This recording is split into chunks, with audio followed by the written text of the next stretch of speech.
Estamos em Gênesis, capítulo 2, versículo 22. E a costela que o Senhor Deus tomara ao homem, transformou-a numa mulher e lhe a trouxe. Hoje veremos o porquê de Deus ter escolhido uma costela para formar a mulher e não outro elemento do corpo do homem. Dê uma pausa no vídeo, faça sua oração pedindo a iluminação do Espírito Santo para entender tudo aquilo que vou dizer aqui e volte para prosseguirmos com o estudo. Se você gosta de assistir aos vídeos do canal, por favor inscreva-se e deixe o seu gostei. Veja que, com base nesse versículo 22, o homem e a mulher, eles têm um vínculo que nenhum outro casal da criação tem. Sim, porque diferentemente do caso dos casais de animais, em que ambos são formados do solo, a mulher ela foi formada a partir do homem. E isso destaca a ligação íntima que eles têm. Isso também nos ensina uma grande verdade, que o casamento ele deve ser baseado em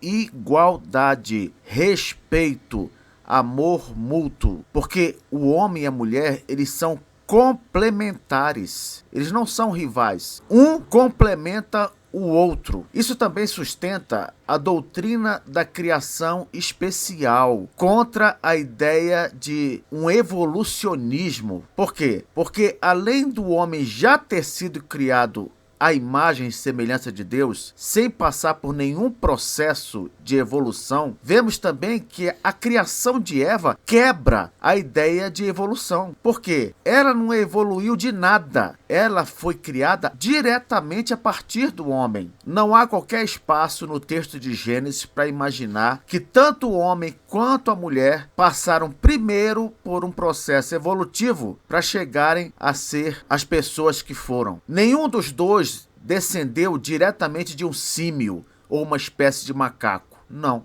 O homem já foi criado homem e a mulher já foi criada mulher a partir do corpo do homem. Vamos falar agora sobre o porquê de Deus ter escolhido uma costela e não outra parte do corpo do homem. A resposta para isso é que Deus escolheu a costela por causa da medula óssea vermelha que está presente na costela. Professor, mas o que é a medula óssea vermelha? Ela é um tecido esponjoso encontrado no interior de certos ossos do corpo humano. Por exemplo, você já ouviu falar em tutano, aquele elemento que existe dentro do osso? Pois é, dentro da costela existe um tutano, que seria esse tecido esponjoso que eu falei aqui. Cientificamente, ele é chamado de medula óssea vermelha. Veja aqui nessa imagem. Nós temos aqui um osso, e aí você percebe que nessa parte aqui, nós vemos que o osso por dentro tem uma área esponjosa. E essa área esponjosa tem umas partes avermelhadas. Pois é, essa parte avermelhada seria a medula óssea vermelha. Aproximando mais, você percebe aqui essas bolinhas vermelhas que seriam a medula óssea vermelha. E essas bolinhas amarelas, professor? As bolinhas amarelas seriam a medula óssea amarela, mas não é dela que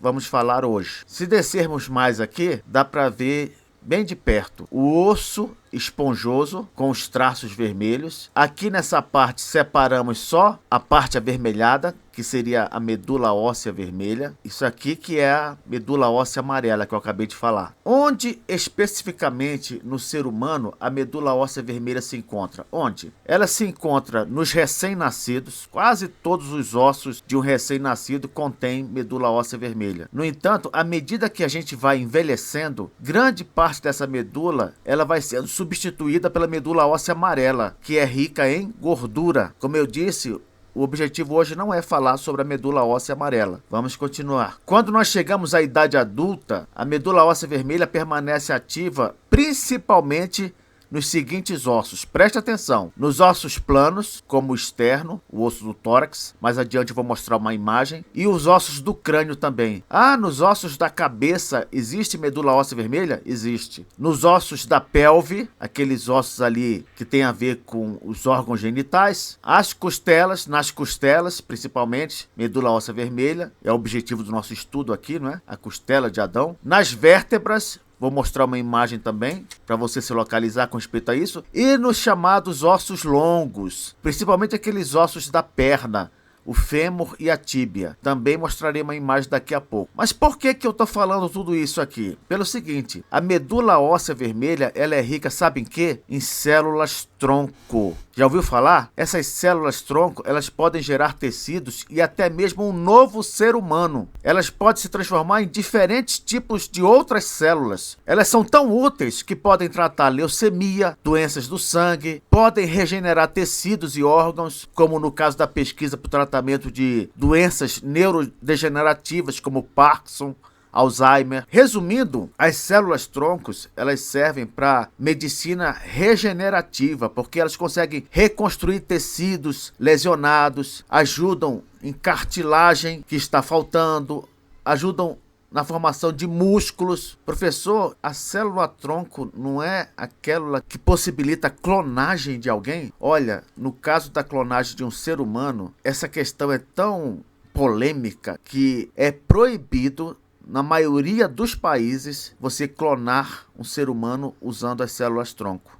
Não que não seja possível, mas é proibido por razões éticas, morais, não é? Mas a clonagem terapêutica, usar as células tronco para regenerar tecidos específicos, órgãos específicos, isso aí tudo bem. Tem sido trabalhado nesse sentido, a ciência está se esforçando. Agora, para a formação de um ser humano mesmo, isso é proibido. Mas o que eu quero dizer é que Deus, aquele que pode tudo, ele escolheu justamente a costela porque ela é rica em medula óssea vermelha, que por sua vez tem bastante célula tronco, que teoricamente pode dar origem a um outro ser humano. Veja que Deus, ele quis criar uma pessoa o mais parecida com Adão possível. Professor, mas se Deus clonou Adão, não era para haver outro Adão em vez de haver uma mulher? Sim, por isso é que Deus, além de tomar a costela, além de se utilizar das células tronco presentes na medula óssea vermelha da costela, Deus teve de fazer uma série de milagres para que dessa costela surgisse uma mulher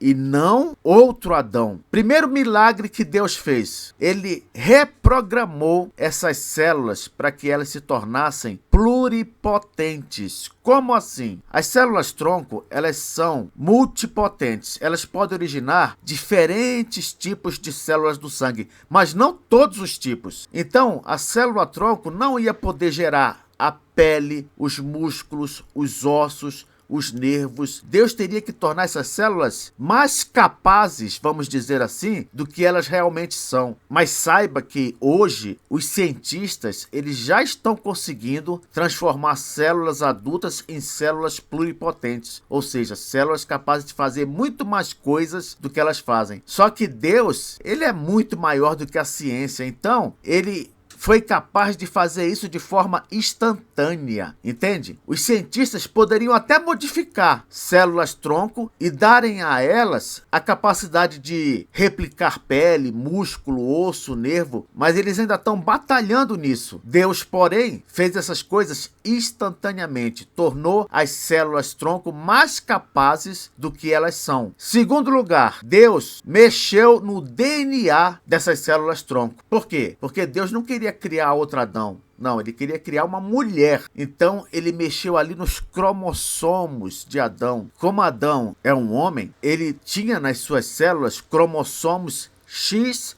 e Y. O que foi que Deus fez? Deus transformou um desses cromossomos Y em X, formando um DNA X, que é o característico de uma mulher. Em terceiro lugar, um outro milagre que Deus fez foi acelerar todo o processo. Por quê? Porque Deus não entregou para Adão um ser em formação. Ele já entregou uma mulher adulta. Então Deus pulou todo o processo de gestação, certo? E já entregou Eva pronta, madura, uma pessoa que nem passou pela infância. E por fim, Deus soprou em Eva o chamado fôlego da vida. Uma outra forma de dizer espírito. Ele deu a ela um espírito, como também deu a Adão e como também deu a todas as criaturas existentes. Eva, portanto, foi uma pessoa que já surgiu diante de Adão com consciência, personalidade, emoções e capacidade de relacionamento. Não só com Adão, mas também com Deus. Porque nós sabemos que apenas uma criatura consegue se relacionar com Deus da forma devida. A criatura racional. Professor, por que você não diz logo ser humano? Não, porque existe uma outra criatura que também é racional além do ser humano. Quem é ela? Os anjos. Ah, o ser humano, ele é igual a um anjo. Ele é racional como o anjo, não é isso? Sim, mas você não pode se esquecer do seguinte: não foi a respeito de um anjo que a Bíblia falou quando disse que Deus fez uma criatura à sua imagem e semelhança. Somente do homem e da mulher é dito isso. Compreende? Nem mesmo de um anjo você pode dizer que foi feito à imagem e semelhança de Deus. Mas professor, tudo bem, a Bíblia não diz isso, mas o anjo, ele não tem muito mais recursos e poder do que um ser humano? Comparando os dois, dá a impressão de que o anjo é superior ao ser humano. O anjo, ele pode até ter mais recursos, uma capacidade especial, só que foi para o homem e a mulher que Deus disse: dominai sobre tudo, dominai sobre a criação, sobre as aves, sobre os animais. Deus nunca deu aos anjos o domínio da criação. Não, esse domínio foi dado ao ser humano. Além disso, os anjos, eles devem servir ao ser humano e não comandá-lo. Provavelmente esse foi um dos motivos que deve ter deixado Satanás bastante irado. Ele provavelmente se comparou com o homem e a mulher, percebeu sua superioridade e deve ter achado injusto que mesmo assim o domínio tenha sido entregue ao ser humano e ainda por cima os anjos teriam de servir ao ser humano, protegendo, cuidando dele, estando ao seu redor. Conclusão: se nós considerarmos as células tronco como um meio, vamos dizer assim, biológico para a formação de Eva, ainda assim a criação dela foi um milagre. Por quê? Primeiro, Deus reprogramou as células tronco da costela de Adão para que elas pudessem originar um corpo inteiro e não apenas partes desse corpo. Segundo, Deus modificou o DNA de Adão para que Eva fosse geneticamente feminina. Deus não quis criar um outro Adão.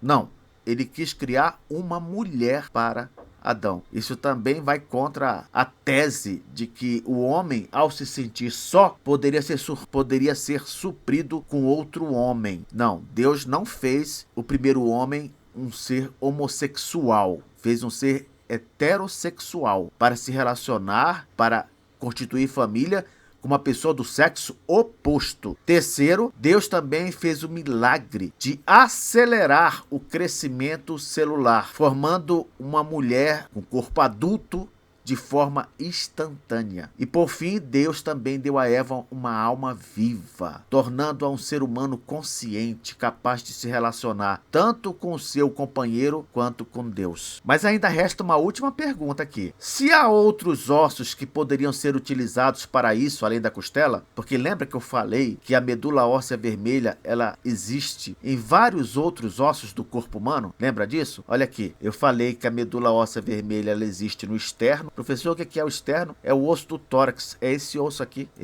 no centro, esse osso maior no centro, é o externo. Aqui tá cheio de medula óssea vermelha. Se você for olhar os ossos do crânio também, tá vendo essa caveira? Por toda a parte aqui você tem medula óssea vermelha. Nos ossos da pelve, aqueles ossos ali na região do órgão genital, tem medula óssea vermelha para tudo que é lado aqui. Se você for olhar nas vértebras, o que são as vértebras? Tá vendo esse osso central aqui? Pois é, que estão conectados as costelas, isso aqui está cheio de medula óssea vermelha. E aqueles ossos compridos que eu falei da perna. Olha só, no fêmur, medula óssea vermelha, e na tíbia, medula óssea vermelha também. Obviamente, Deus escolheu justamente a costela porque ele queria passar uma mensagem aqui. Essa mensagem provavelmente foi bem retratada nas palavras poéticas de um puritano chamado Matthew Henry. Olha o que ele falou sobre a escolha da costela. A mulher foi feita da costela do lado de Adão, não de sua cabeça para governá-lo, nem de seus pés para ser pisada por ele, mas de seu lado para ser